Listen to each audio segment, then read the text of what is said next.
Former US President Barack Obama arrived in Cuba on a rain-drenched summer day in 2015 to begin the symbolic process of ending one of the Western Hemisphere's oldest geopolitical standoffs. He became the first US president in 90 years to visit the Caribbean island. Today, as the President of the United States of America, I offer the Cuban people el saludo de paz. Both sides re-established diplomatic relations, but the trade embargo and other travel restrictions remain. The United States' complicated relationship with its closest Caribbean neighbor, just 90 miles south of Florida, began with the American colonization of the island after the Spanish rescinded control, and became even more complicated after Fidel Castro seized the most prized American assets following the 1959 revolution.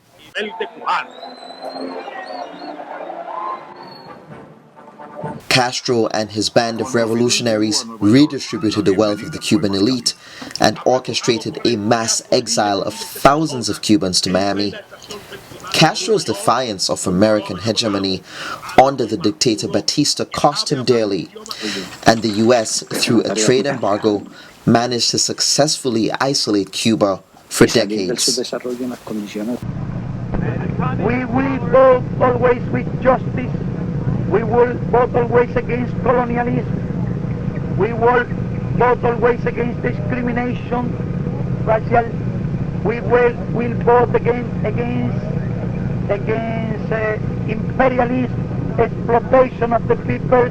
We will be always with justice. That is our plan. The current US president, with support from the very powerful Cuban-American lobby, plans on maintaining an aggressive posture against the Cuban regime and rescind any overtures the Obama administration attempted to make in the direction of ending the last bastion of Cold War-era tensions.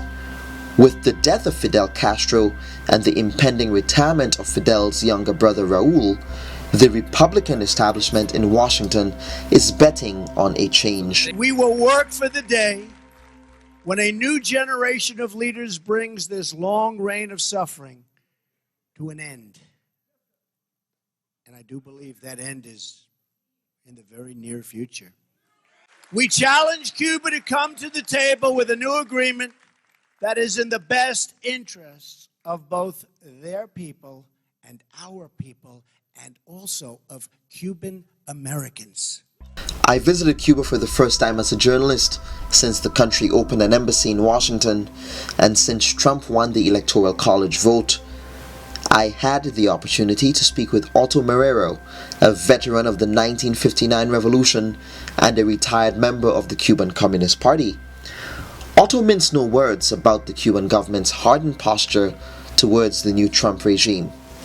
Later, we are used to be in blockade. We've been 70% of the Cuban population have been born with the blockade. 70%. So we are accustomed to it, even though it's not the best thing, because we could be much better without the blockade. So first of all, the blockade has to be eliminated. How are we going to have a normal relation with the guy that is destroying himself? I mean, with the blockade, impossible. How are we going to have a normal relations with the person that have in your home 2 rooms? That's in Guantanamo base, against your will.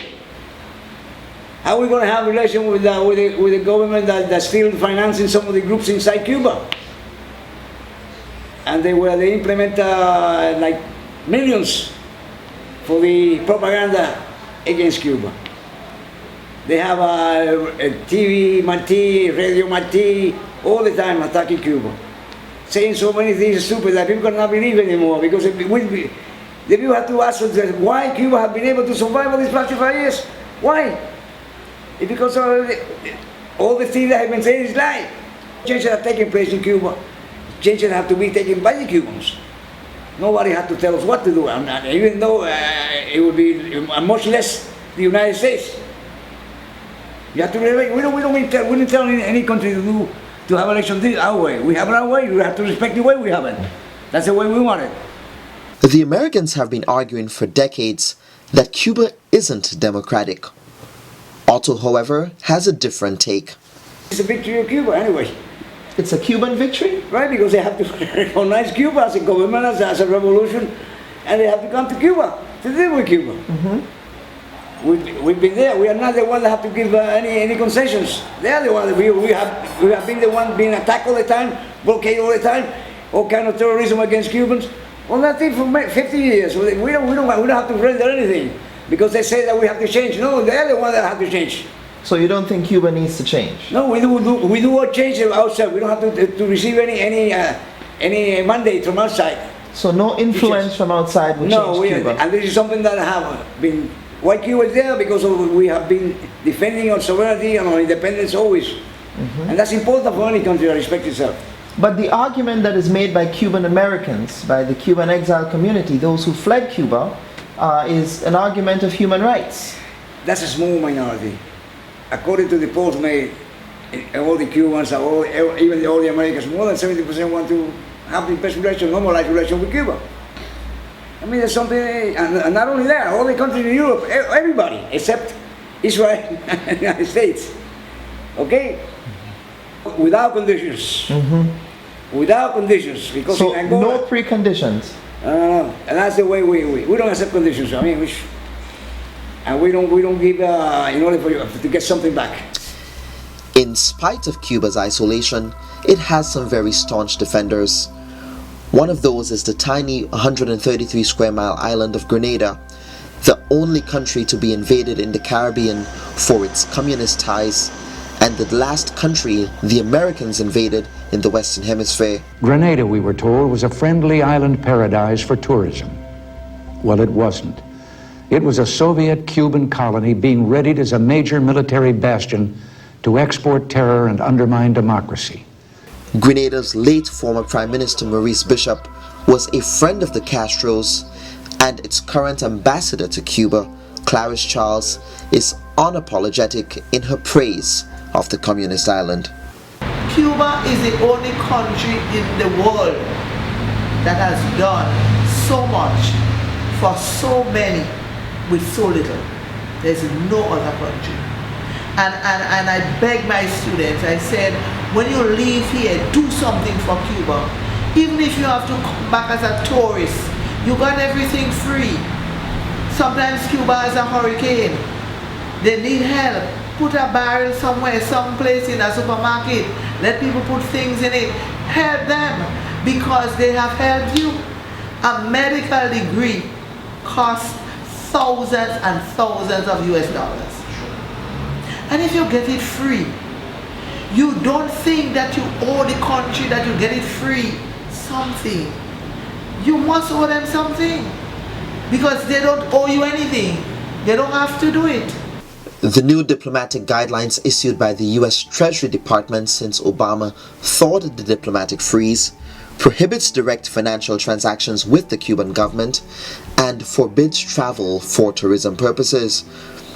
These very loose guidelines, which are not strictly enforced at US border crossings, hasn't precluded Americans from visiting the island as tourists and soaking up the Cuban culture. I stayed at a Casa Particular, which is a Cuban private home. My friend from Grenada is one floor down from me. On my first day in Cuba, I met Miguel, which really isn't his real name, but was all too eager to speak to me about his vision for Cuba. He was surprisingly opinionated when asked tough questions, considering how free speech is deeply censored on the communist island.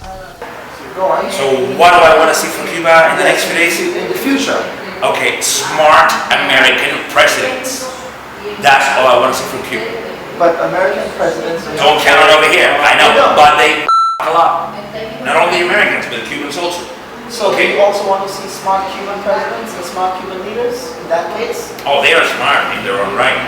I want to see someone... But does it work for Cuba? I want to see a female Cuban president. They're all democratically elected here. Not Fidel Castro.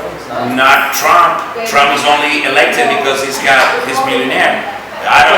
Okay, unless a U.S. elected president spends billions of dollars on his campaign. I mean, I wish I had, trust me, I know the U.S. is not a democracy. Okay. Neither is Cuba. Is it? Are you sure? Is Cuba a democracy? That's why I don't know.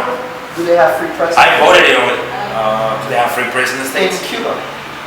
No. But they don't have it in the States. But two wrongs don't make a right, does it? Are you sure?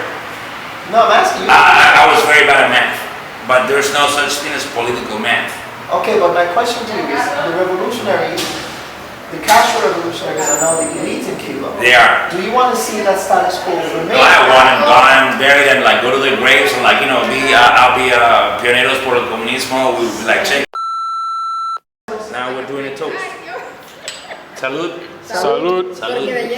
Salud. Nuestro amigo You're the only one drinking with two things. Okay, the only merit that Cuba has is that we're tiny, but we got a bunch of heart. The Americans are big and powerful, and they've expanded and conquered first the Indians, the Native Americans, and they've spread throughout the world with their might.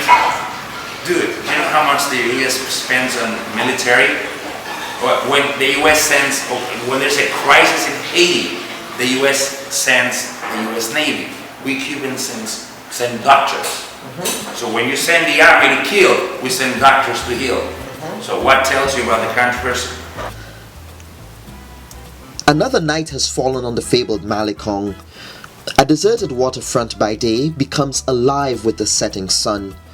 People are out in droves, savoring the atmosphere and enjoying each other's company without the impersonal presence of smartphones.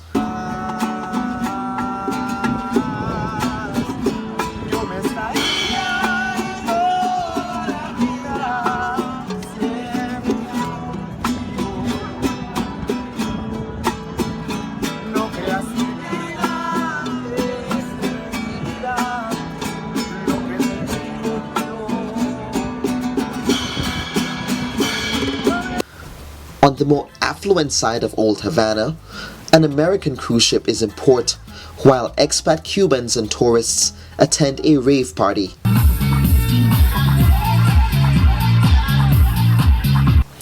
In spite of Cuba's heavy censorship and the deep political freeze that exists between its northern enemy, one gets the feeling that a warming of relations may only happen through people-to-people interactions, open cultural exchanges, and limited internet access. The 1989 destruction of the Berlin Wall, which reunited two ideological enemies in East and West Germany, may never happen between Cuba and the US, not at least in my lifetime.